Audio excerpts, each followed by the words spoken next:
Will you marry me? I can't. I'm sorry. Please, don't do this. Just after my proposal, I overheard a phone call from my girlfriend's CEO millionaire that changed everything.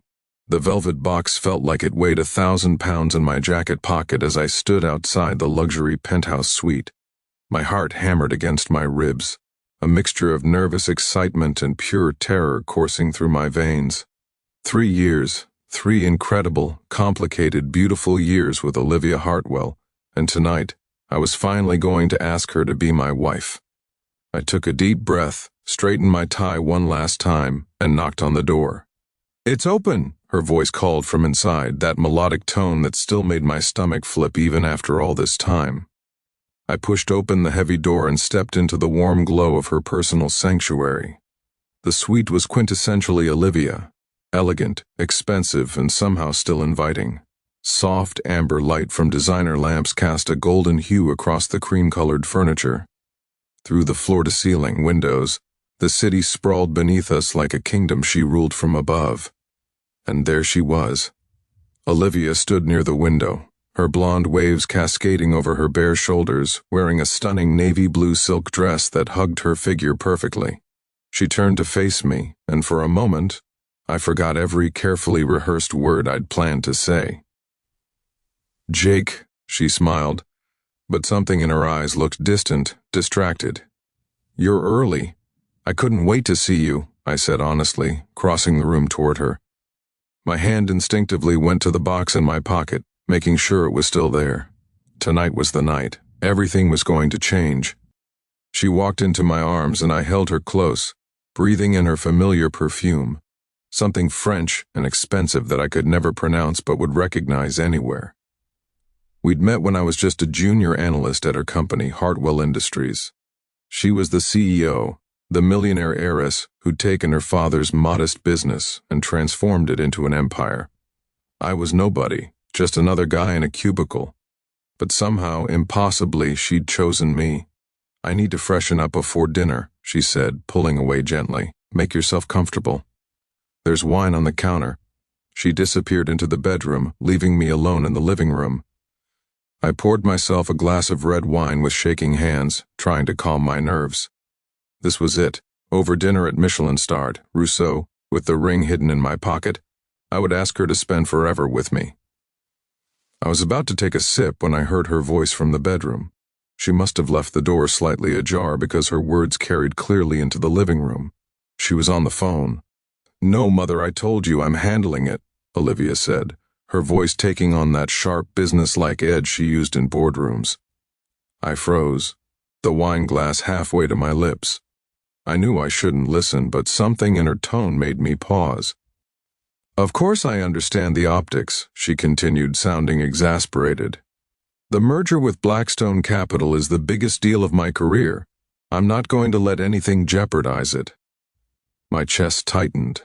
Olivia had been working on the Blackstone merger for months. It would triple the size of her company, make her one of the most powerful businesswomen in the country.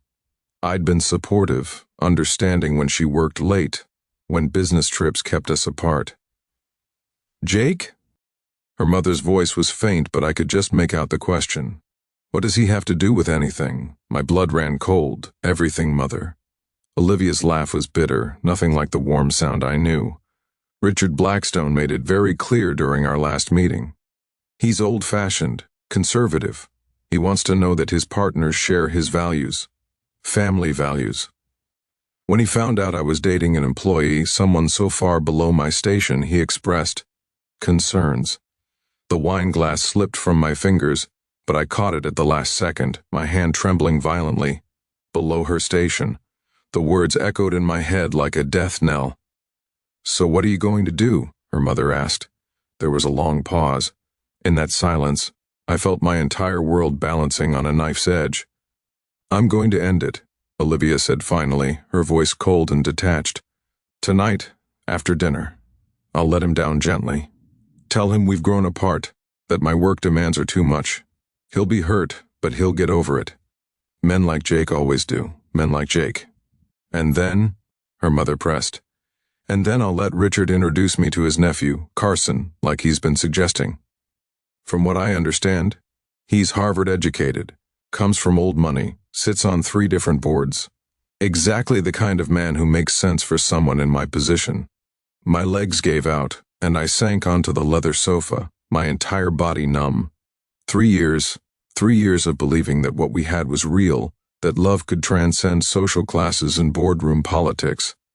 3 years of being someone's dirty little secret, apparently. You're making the right choice, darling, her mother said approvingly. Your father didn't build this empire for you to throw it away on some middle-class romance. Business is business. I know, Mother. I have to go. He's waiting for me. I heard the phone click off, heard the rustle of fabric as she moved around the bedroom. I had maybe 30 seconds before she came back out, expecting to find me blissfully ignorant, ready to take her to an expensive dinner where she planned to destroy me. The ring box felt like it was burning a hole in my pocket. I stood up on shaking legs, my mind racing. Part of me wanted to confront her immediately, to demand an explanation, to ask how she could fake 3 years of love and laughter and whispered promises in the dark. But another part, the part that still loved her despite everything I'd just heard, wanted to give her a chance to prove me wrong. Maybe I'd misunderstood. Maybe there was context I was missing. Who was I kidding? The bedroom door opened, and Olivia emerged, her smile perfectly practiced, her mask firmly in place. She looked like a vision, like every dream I'd ever had, and every word she was about to say would be a lie. "Ready for dinner?" she asked brightly, grabbing her clutch from the console table. I looked at her, really looked at her, searching for any sign of the woman I thought I knew. But all I saw was a stranger wearing Olivia's face, a CEO millionaire who'd calculated the exact value of my place in her life and found me wanting. Actually, I heard myself say, my voice surprisingly steady, "I think we need to talk first." Her smile faltered for just a fraction of a second. "Talk? Jake, we have reservations. You know how hard it is to get a table at Rousseau." "I know." I pulled the ring box from my pocket and watched her eyes widen in genuine shock. "But I also know that you were planning to break up with me tonight. So I'm curious, Olivia. Were you going to let me propose first? Or were you planning to cut me off before I could embarrass myself?" The color drained from her face. "Jake, how did you... Your bedroom door was open. I heard everything. The merger, Richard Blackstone's concerns about dating someone below your station, your mother's approval of Carson from Harvard. Each word tasted like poison in my mouth. I heard all of it." She stood frozen, her clutch slipping from her fingers and hitting the hardwood floor with a soft thud. For the first time since I'd known her, Olivia Hartwell looked utterly lost for words. "It's not," she started, then stopped. Her shoulders sagged and something in her eyes shifted. "How much did you hear?" "Enough," I said quietly. "Enough to know that the last 3 years meant something very different to you than they did to me." "That's not fair," she said, and now there was anger creeping into her voice. "You don't understand the pressure I'm under. This merger could change everything." "Change everything for your company," I interrupted. "For your empire, for your bank account. But apparently, I was always expendable when the price was right." She flinched like I'd slapped her. "I do care about you, Jake. I never lied about that. Just about everything else." I looked down at the ring box in my hand, at the diamond that had cost me 6 months of savings. It seemed so small, so inadequate now, just like me. "Tell me something, Olivia. When you said you loved me, was any of it real? Or was I just a convenient distraction until someone more suitable came along?" Tears welled in her eyes, and for a moment I saw a flash of the woman I'd fallen for. Vulnerable, human, real. "It was real, Jake. It is real. But I have responsibilities. Obligations. You've always known that my work comes first. Your work, yes. But I thought I came somewhere on the list. Apparently, I was wrong." I set the ring box down on the coffee table between us. "I thought you were different from all the other people in your world. I thought you saw past the money and the status to what actually mattered. But I was the fool, wasn't I?" "Don't do this," she whispered, and now the tears were falling freely, streaking her makeup. "Please, Jake, can't we can figure this out. Maybe if I talk to Richard, if I explain." "Explain what?" That I'm worth keeping around despite being middle class? That I provide some value that justifies the risk to your precious merger? I shook my head, surprised by how calm I felt. The shock had given way to a strange clarity. No, Olivia. You made your choice the moment you decided I was expendable. You just didn't have the courage to tell me to my face.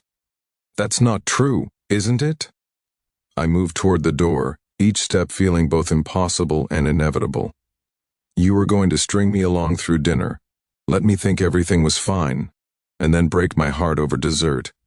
At least do me the courtesy of not pretending this is anything other than what it is, a business decision. She followed me to the door, her hand reaching for my arm. Jake, please, don't leave like this. We can talk about this. I stopped, my hand on the doorknob, and turned to look at her one last time. She was still beautiful, still the woman who'd made me believe in fairy tales and impossible dreams. But the spell was broken now, shattered by her own words. You know what the worst part is? I said softly. I would have understood if you'd just been honest with me. If you'd said that the pressure was too much, that the merger mattered more than our relationship, it would have killed me, but I would have understood. But instead, you were going to lie to me. We've grown apart. Work demands too much. You were going to make me think it was somehow mutual, somehow natural, when really you just calculated that I wasn't worth the cost. I was trying to spare your feelings, she said desperately. No, I replied. You were trying to spare your own guilt. There's a difference. I opened the door and stepped into the hallway. Behind me I could hear her crying, could hear her saying my name. Every instinct screamed at me to turn around, to forgive her, to pretend I'd never heard that conversation, and let us both live in comfortable delusion. But I kept walking. The elevator ride down felt like descending from a dream into harsh reality. 42 floors, and with each one, I felt the weight of what I'd lost settling onto my shoulders. But also, surprisingly, a sense of relief. Better to know the truth now than to build a life on a foundation of lies.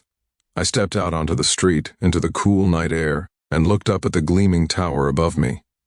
Somewhere up there, in that luxury suite, Olivia was probably calling her mother back, explaining that the situation had been handled differently than planned. Tomorrow she'd meet with Richard Blackstone and charm him with talk of family values while being introduced to Carson from Harvard. And me?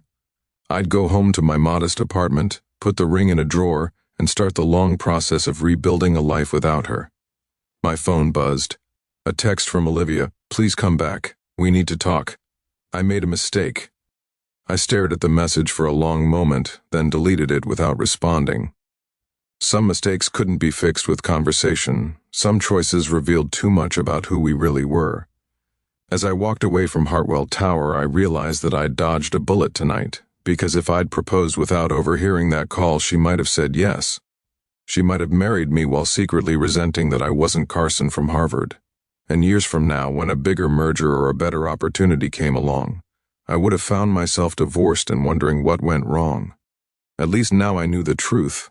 In Olivia's world, love was negotiable, and I had never been worth enough to be non-negotiable. The ring had stayed on the coffee table, a small circle of gold and broken promises. I didn't need it anymore. I didn't need her anymore. I just needed to remember that I deserved someone who wouldn't calculate my worth in merger deals and social standing. Someone who would choose me not despite the cost, but because I was priceless to them. Olivia Hartwell wasn't that person. And now, finally, I was free to find someone who was.